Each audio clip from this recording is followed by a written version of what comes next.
আসসালামু আলাইকুম গাইস, কেমন আছেন সবাই? আশা করি সবাই খুব ভালো আছেন। তো আমি আজকে আপনাদেরকে দেখাবো কিভাবে আপনারা খুব সহজে ফিফিআর এর ফিটিংস গুলা বা ফিফিআর এর কাজগুলা করবেন। আমরা অনেকে থ্রেডের কাজ করে থাকি, 3 4 1 ইঞ্চি 1.5 ইঞ্চি থ্রেডের কাজ করি। আমরা অনেকেই ফিফিআর এর কাজ করি না, বা অনেকে ভয় করতে পারি না, বা কিভাবে করে অনেকে এগুলো আমরা জানি না। তো আজকে আপনাদেরকে দেখাবো আমি কিভাবে আমার পিপিআর কাজগুলো সম্পূর্ণ করলাম।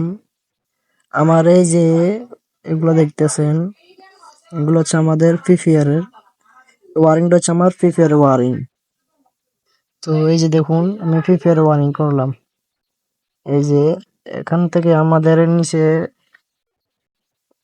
নিচে লাইন গিয়েছে ভিতরে কেসিং রুমে। আমাদের একটা মিক্সচারে ফিল্টার হবে, ফিল্টারের জন্য।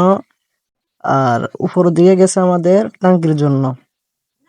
তো আমাদের টাঙ্কির থেকে একটা লাইন আসলো, টাঙ্কির থেকে যে লাইনটা আসলো, আমরা এই লাইনটা দিয়েছি এক সাইডে।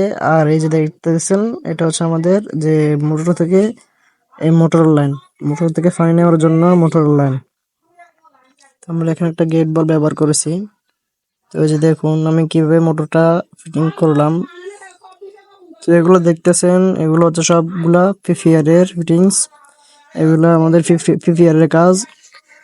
ফিফিয়ার কাজ করলে একটা সুবিধা আমাদের, যে আমাদের যে ফ্যাঁস গুলা বা ফ্যাঁস কাটতে হয়, বা কাড়ে গাড়ে ফ্যাঁস ঘুরিয়ে ঘুরিয়ে কাটতে হয়, এগুলো আমাদের করা লাগে না। ফিফিয়ার কাজগুলা একটা সুবিধা। আবার একটু ভেজালও আছে। আমাদের যে ফিটিংস গুলা লাগায়, আমরা যদি ভুলে বেশ সময় বাঁকা বা ভুল করে একটা জায়গায় অন্যটা লাগাই ফেলি, তাহলে আমাদের সাউন্ডটা মিস্টেক হয়ে যাবে, বা এটা অন্য জায়গায় শেপ করে কাটার পরে তারপরে ব্যবহার করা যাবে না, হেতু এটা ক্যান্সেল। হচ্ছে আমাদের বোরিং। এই বোরিং থেকে সোজা আমরা মোটরের ভিতরে দিয়ে ছিদ্র করে মোটরে নিয়েছি, মোটর লাইন দিয়েছি। তো এই যে দেখুন, এটা হচ্ছে আমাদের মোটর। তো এই মোটর থেকে আমরা সোজা গেট বাল্ব দিয়ে, এই যে দেখুন গেট বাল্ব, এই গেট বাল্ব দিয়ে আমরা উপরে নিয়েছি। তো উপর থেকে আমরা 1.5 ইঞ্চি থেকে আবার 1 ইঞ্চি দিয়ে, এই যে দেখুন 1.5 ইঞ্চিটি দিয়ে আমরা বাথরুমের হল ছাদে আমাদের বাথরুমের জন্য দিয়েছি। আর 1 ইঞ্চি পাইপ দিয়ে আমরা, এই যে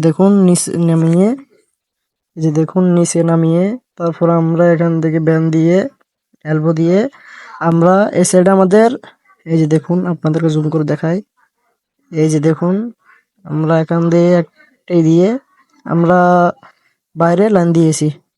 তো কিভাবে করলাম কাজটা তো আপনাদেরকে দেখাইলাম।